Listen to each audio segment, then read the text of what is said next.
L'interprétation est disponible en français et en arabe. Cliquez sur la balle en bas de votre écran et choisissez la langue que vous voulez. Avant de commencer cette discussion, est-ce que vous pouvez nous parler, Nicole, de votre expérience dans le domaine? Merci, Anthony. Merci pour votre invitation ou pour cette opportunité. Je m'appelle Nicole Manger. Je travaille auprès du ministère fédéral allemand des Affaires étrangères à Berlin. Je suis la team leader de la politique multilatérale en matière de données et d'innovation.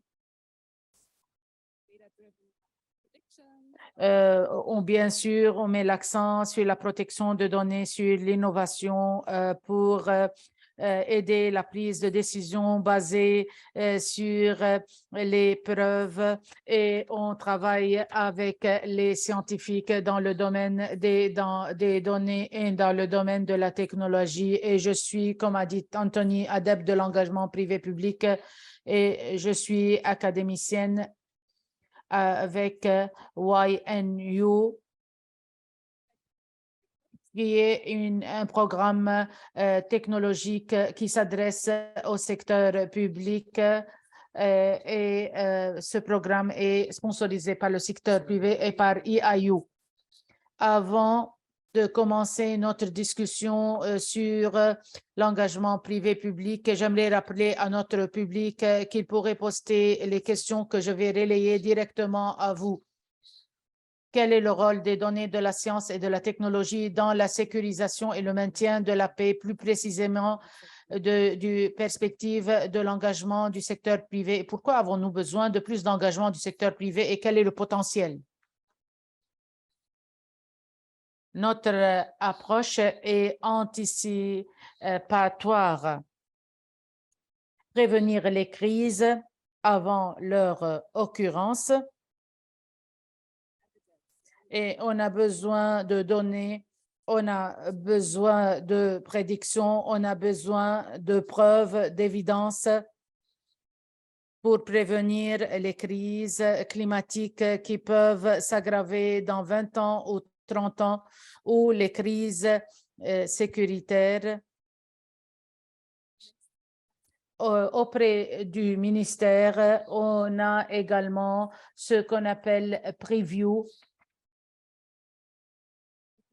C'est une section d'alerte précoce de crise. On développe des modèles, des données et on utilise la technologie et l'innovation pour renforcer la prévention. Et en tant que ministère allemand des Affaires étrangères, et comme on n'est pas innovateur autant que le secteur privé, on a entamé un dialogue avec le secteur privé et on travaille sur les partenariats publics-privés. Quelles seraient les parties prenantes principales du secteur privé pour sécuriser et maintenir la paix? Quand on parle de produits spécifiques, à titre d'exemple, la prédiction d'événements, on travaille avec de petites agences spécialisées en la matière et on travaille avec des grandes sociétés technologiques et on travaille également avec les Nations Unies. On collabore également avec Google Earth. On travaille sur le système de mapping pour intégrer les données relatives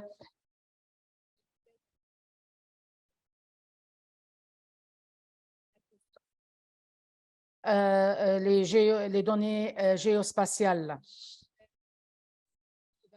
Pour ce qui est du développement de la gouvernance des données et de la protection des données avec le secteur privé, on travaille avec des fondations et des institutions qui travaillent dans le domaine de la recherche. Notre approche est une approche compréhensive et on travaille avec une panoplie d'acteurs, secteur privé, fondations, institutions, ONU, ONG, instituts de recherche pour aider la prise de décision au niveau officiel. Donc, cette approche avec une panoplie d'acteurs ça peut donner de meilleurs résultats, mais il y a bien sûr des défis à relever. Est-ce que vous pouvez nous parler de ces défis? Le secteur privé est un secteur qui cherche le profit, contrairement au secteur public. Pour cela, on collabore en tant que ministère avec le secteur privé. En réponse à votre question, pour notre part, on a notre politique et notre approche pour ce qui est de projets et de programmes spécifiques comme les ensembles de données et la classification de données. On travaille avec des sociétés privées à titre consultatif. Mais quand on collabore avec les secteurs privés, le plus gros problème est nos ressources limitées. Pour cela, on cherche des partenaires privés pour chaque projet et ça dépend des besoins. Et on collabore également avec les agences des Nations Unies et on conserve la durabilité de ce partenariat public-privé. Et on travaille également avec des partenaires scientifiques et académiciens de façon régulière. Il s'agit d'une plateforme sectorielle et de collaboration avec toutes ces parties prenantes. Et on travaille également sur le matchmaking entre public et privé. Comme vous revisitez votre modèle de travail avec le secteur privé, vous êtes un gouvernement en tant qu'autorité de réglementation, mais ceci pourrait conduire à freiner l'innovation. Comment vous faites pour dépasser ces contraintes? Il y a des plans que nous avons mis en place pour être plus actifs dans ce domaine. On travaille sur des formes flexibles de collaboration avec le privé et on crée des groupes de collaboration avec le secteur privé, avec les startups. Ensemble, on organise la compétition et la meilleure start-up, bien sûr, obtient un prix pour l'innovation. Et ceci aide à promouvoir notre travail. Bien sûr, en tant que gouvernement, on est moins innovateur que le secteur privé, mais à travers le dialogue, à travers la collaboration avec le secteur privé, à travers les échanges, on pourra faire la différence.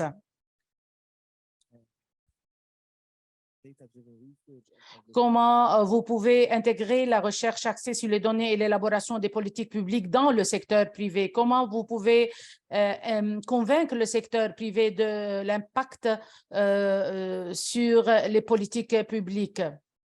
Vous voulez dire les sociétés privées?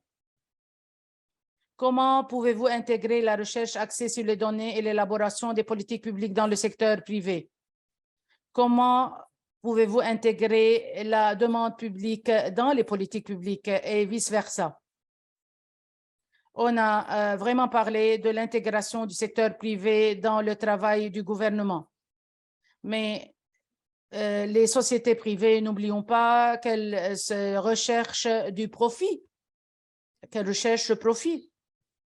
Toute société, en fin de compte,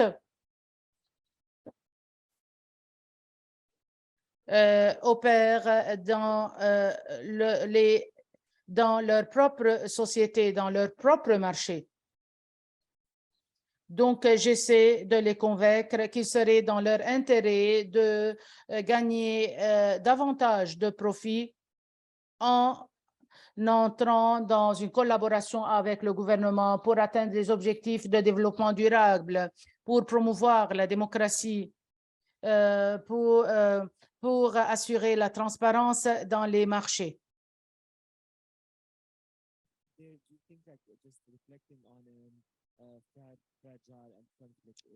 Quand on parle des zones fragiles et de conflits, est-ce qu'il y aurait un rôle pour le secteur privé à jouer en termes d'intervention et d'implémentation ou de mise en œuvre? Il serait difficile de juger. En tant que gouvernement, on fait la distinction entre l'assistance humanitaire et les projets de stabilisation et les projets de la sauvegarde de la paix ou du maintien de la paix. Il y a bien sûr beaucoup de conflits, beaucoup de guerres, beaucoup d'urgence pour sécuriser et maintenir la paix. Toute intervention revêtrait un aspect politique. Toute intervention de la part de parties prenantes externes pourrait impacter le paysage politique et cela pourrait aboutir à des dilemmes et susciter des questions de légitimité. Et quand on intègre le secteur privé dans ce genre d'intervention, cela pourrait poser des problèmes éthiques.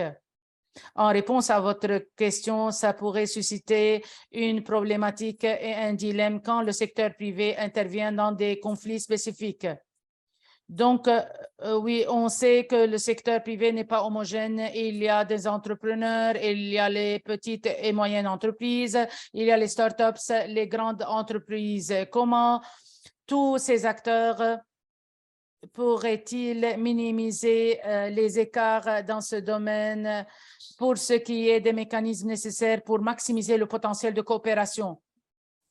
Quand on parle de startups, d'entrepreneurs ou de grandes entreprises, ils détiennent les ressources nécessaires et ils peuvent bien sûr s'engager dans des projets à impact social, dans un projet qui ne recherchent pas le profit. J'ai travaillé avec beaucoup de projets qui accélèrent les startups, accélérateurs de projets. Et c'est une question très pertinente pour toute startup. Il faut savoir les modèles des affaires et il faut savoir que ces startups peuvent vraiment travailler dans ce domaine. Mais bien sûr, nous sommes intéressés par la collaboration avec les startups et les entrepreneurs ou les petites, moyennes ou grandes entreprises. On est intéressé par des partenariats pour des projets spécifiques qui s'inscrivent dans l'intérêt public. Et nous sommes intéressés par les programmes de fellowship. Et on est intéressé à travailler avec les universités, les instituts de recherche. Nous sommes intéressés par les programmes de bourse. Et on est intéressé par des programmes de financement où les startups pourraient collaborer davantage avec nous. Dans le cadre de ce dialogue, il y a le milieu académique d'une part, comme vous avez précédemment mentionné, et il y a l'engagement des citoyens. Et également les clients, les consommateurs, est-ce qu'ils ont un rôle à jouer à cet égard dans cet écosystème dont vous parlez? Vous parlez des citoyens en tant consommateurs, en tant qu'utilisateurs finaux des services du secteur privé et des services publics. Dans le contexte des sociétés privées, ces sociétés privées créent des produits pour le gouvernement comme les modèles de prédiction en vue de développer des politiques nationale. Pour les consommateurs finaux des produits publics ou des services publics,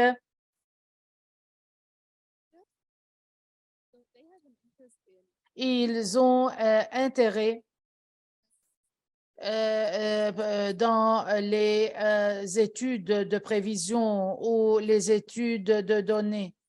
Pour cela, on collabore en matière de co-design, en matière de co-conception avec le secteur privé. On co-conçoit, on co-développe tous ces modèles de prédiction ou de prévision avec le secteur privé. Voilà pour le travail du gouvernement et voilà pour le travail des agences gouvernementales locales. D'habitude, on leur demande à propos des produits dont elles ont besoin.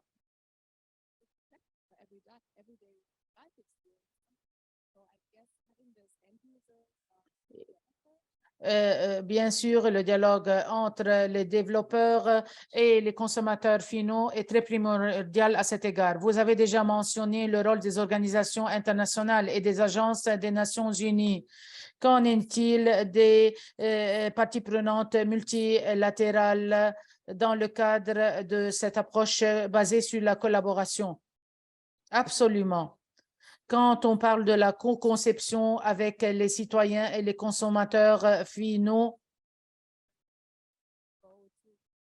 il serait très bizarre pour le gouvernement allemand de s'adresser au Kenya pour le faire. Mais pour les agences des Nations unies, notamment le PNUD, à titre d'exemple, on pourrait collaborer avec elles en tant que gouvernement allemand dans le cadre de projets spécifiques.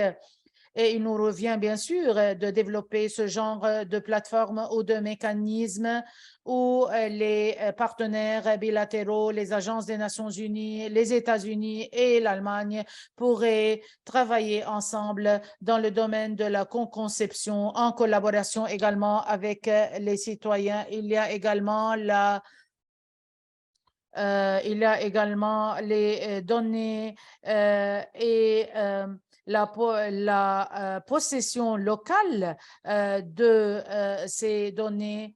Bien sûr, quand on analyse les données pour un pays tiers, on essaie de mettre en place des politiques basées sur les récits et pour faire progresser la démocratie et pour faire pour émerger leur voix, spécialement pour les pays en conflit.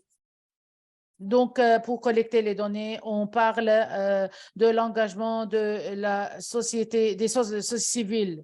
Pour la protection des données, si vous voulez collaborer avec le secteur privé dans ce domaine, comment les consommateurs pourraient-ils se sentir confiants à l'égard de la protection des données?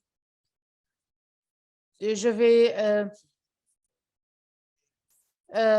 reformuler ma question. Vous avez parlé de la bonne gouvernance, de la transparence. Quand vous intégrez le secteur privé dans de telles interventions, dans la collecte des données, comment les citoyens pourraient-ils vous faire confiance quant à la protection des données après l'engagement du secteur privé dans ce genre d'intervention et comment ils pourraient-ils voir l'impact en fin de compte?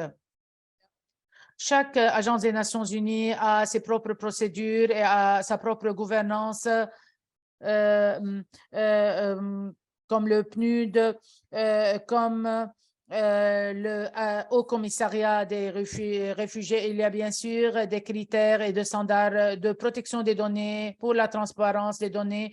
Notre ministère allemand veille à la transparence et à la bonne gouvernance et à la protection des données. Nous travaillons sur les open data, les données ouvertes. Nous travaillons avec l'Observatoire national pour les données. On utilise les open data, les données ouvertes dans nos modèles et il ne s'agit pas de données secrètes et non transparentes.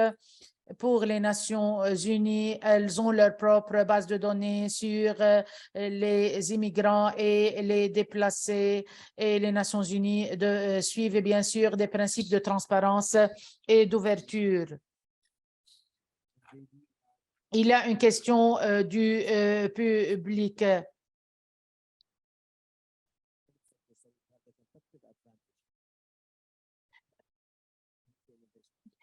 Qu'en est-il des données? Est-ce qu'elles sont protégées à la lumière de l'essor du numérique et des vols fréquents de données privées pour atteindre un environnement approprié et contribuer à renforcer la confiance et la protection privée?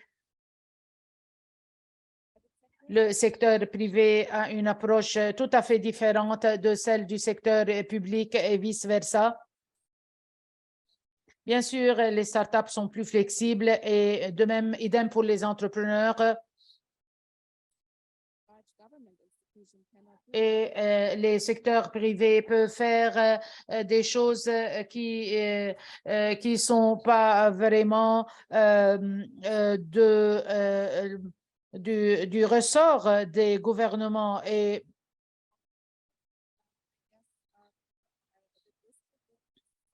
d'habitude, les gens sont souvent risk averse en anglais, réticents au risque. Pour nous, en tant que ministère allemand, en tant que gouvernement, on collabore avec le secteur privé, mais on essaie de promouvoir l'entrepreneuriat, l'innovation. Et on fait pression pour de nouvelles idées, pour de nouvelles innovations. Et on écoute les propositions et les suggestions des nouveaux employés qui se joignent au rang des ministères. Bien sûr, on a beaucoup à apprendre du secteur privé, surtout des startups qui ont de nouvelles approches et des approches différentes à l'égard de la collaboration. Et voilà, la technologie numérique a son rôle à jouer et à assurer des approches plus démocratiques, plus participatives.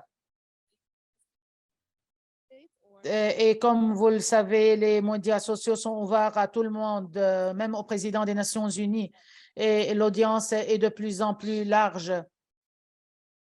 Ce qui pourrait aider à transformer le pouvoir, si vous voulez dire.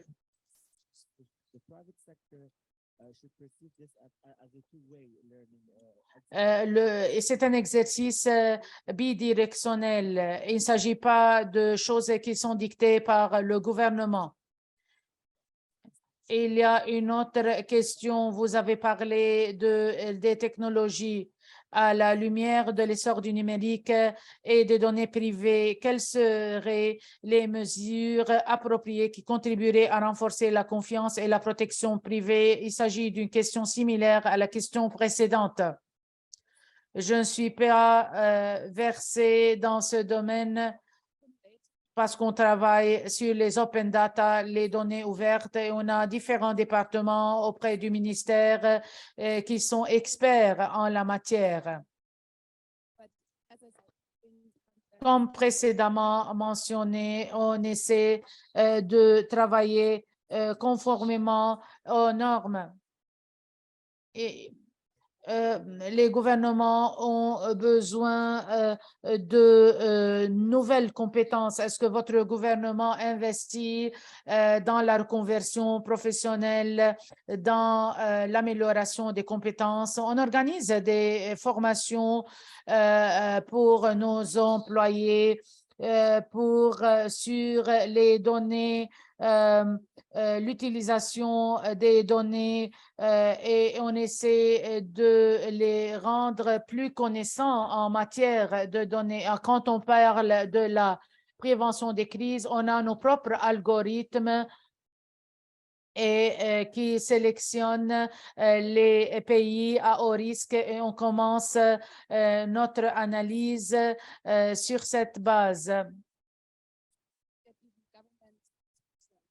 Et de ce fait, le gouvernement allemand pourrait décider qui sont les pays les plus prioritaires pour notre intervention à la lumière de l'analyse de ces données. et à la lumière des défis et des risques. À titre personnel, je parle de l'importance du dialogue public-privé dans cet écosystème complexe et interconnecté où vous voulez atteindre un avenir durable en collaboration avec le secteur privé. Comment vous pouvez relier les points dans les programmes, dans les projets? Quelles seraient vos remarques finales pour conclure?